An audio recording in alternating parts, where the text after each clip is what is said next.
Hello, everybody. Welcome to day 55 of Sefer Hamitzvot. We're going to continue talking about chametz, and we're going to start matzah. So there's two mitzvahs that seem very similar, and they kind of go together. There's negative mitzvah 200 and negative mitzvah 201. Mitzvah 200 is that we're forbidden to have chametz seen in our dwellings. You're not allowed to see the chametz in your house for the entire Pesach. The pasuk is v'lo yireh lecha chametz, v'lo yireh lecha sa'ar b'chol gvulacha. So it also includes something called sa'ar, which is essentially like a starter, like a yeast, like something that's not, you're not eating it right now, but it could be used to create chametz. So both of these things are not allowed to be seen in anything, any of your territories, in your place. Okay, this is an interesting part. One who transgressed and left chametz in his possession is not punished by lashes because it's kind of passive. But if you go and actively take an action and buy chametz, that's when you would get lashes and get punishment. Okay, now the next mitzvah, negative 201, is that you're not allowed to have chametz found in your dwellings. What's the difference?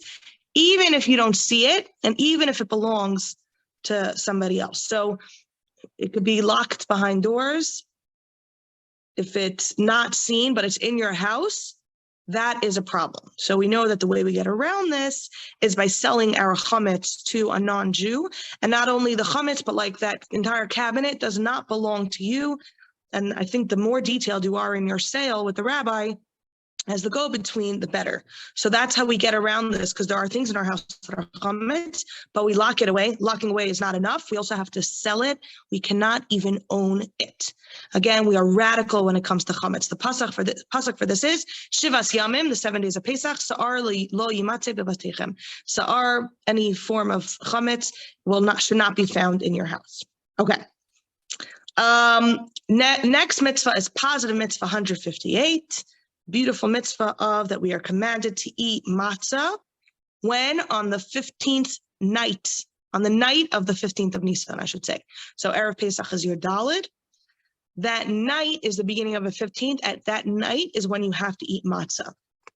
Now, you have to eat matzah, whether it's with the Korban Pesach, with the sacrifice, which of course is ideal, and that's what they would do, and that's what we want to happen really, really soon.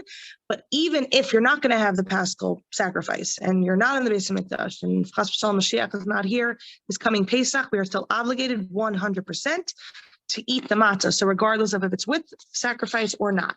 The source of this mitzvah, the pasuk is Be'erev tochelu matzos. On Erev, in other words, that evening, you have to eat matzos.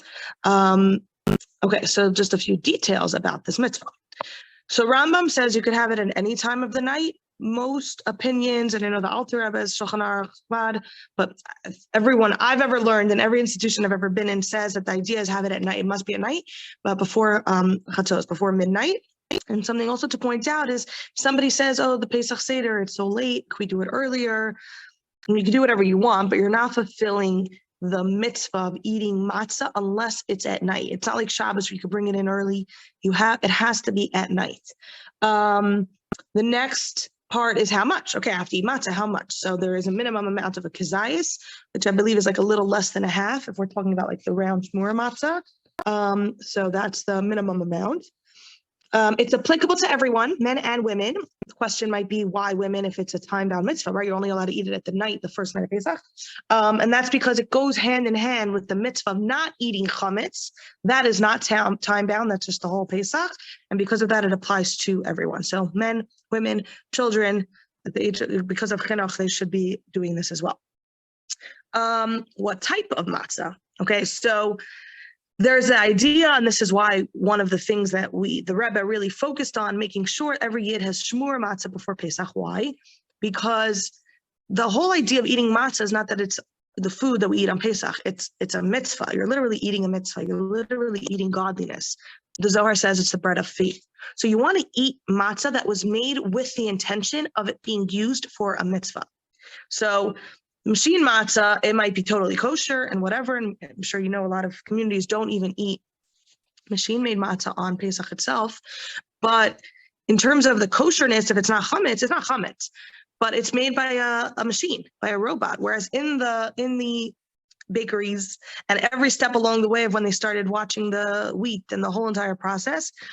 As they're making the matzah, it's people that appreciate the mitzvah, and they're saying l'shem matzahs mitzvah, l'shem matzahs mitzvah. In other words, this is made for the purpose of the mitzvah matzah. And so because that night of Pesach, it's a mitzvah to eat matzah, you want matzah that's mitzvah made, right? And just for an analogy, right, like we don't have a printed mezuzah, let's say. We have something that was written by a scribe for the purpose of it being used as a mezuzah. So it's like a huge deal. It's a huge deal. And that's why we try very hard to give people or make people aware of the idea of shmur matzah and that be the ideal mitzvah. In terms of the mitzvah is to eat matzah that first night. The rest of Pesach, gesundheit, you're more than welcome, but it's not a commandment. Now, of course, we're outside of Israel, so the first 2 nights is the same thing, right? The first 2 nights are as if it's the first night. Anyway, so Pesach's a long way away, not tomorrow, but it's something that has a lot of practical ramifications, and it's something beautiful we could bring to the world of this awareness of eating matzah in the right time and the right type of matzah. All right. Tomorrow's mitzvah, which we will not do together, it goes over the text of the Haggadah. So that's very interesting, and I just wanted to mention that. And good Shabbos. Have a wonderful, wonderful time. I'll see you on Monday, God willing.